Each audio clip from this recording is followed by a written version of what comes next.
la cité de Séphar, est située au cœur du massif montagneux du Tassili Nadjer.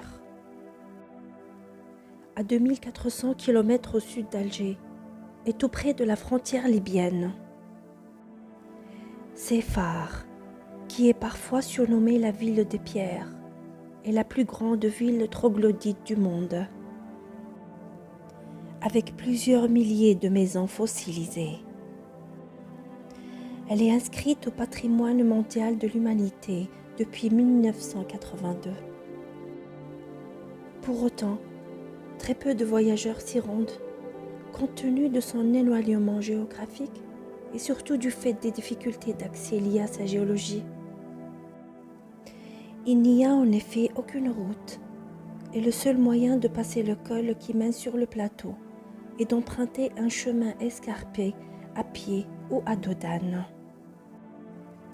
Une fois franchi ce labyrinthe de roches, aux sentiers étroits et infranchissables, cette cité naturelle hors du commun se dévoile. Ce site, qui est connu comme le plus grand musée d'art préhistorique à ciel ouvert au monde, abrite plusieurs dizaines de milliers de dessins,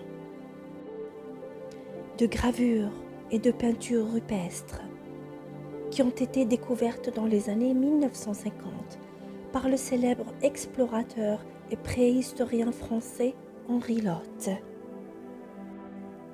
Ces peintures, dont certaines datent de plus de 12 000 ans,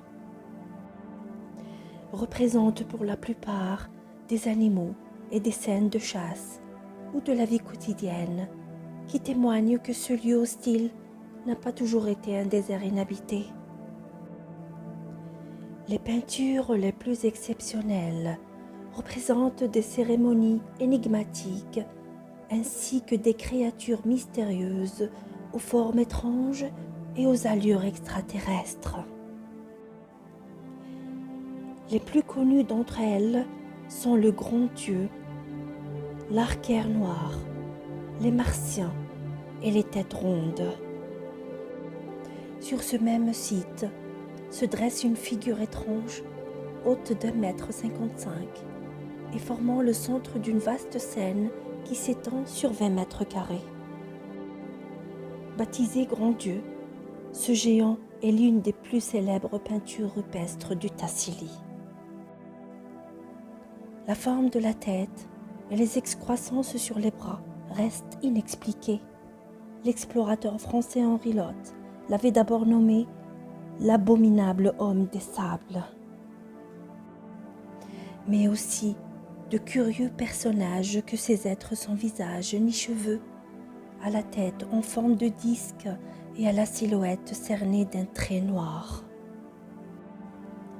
Retrouvés sur le site de Jabaren, représentative du style pictural le plus ancien du Tassili, entre 5500 et 4500 avant Jésus-Christ.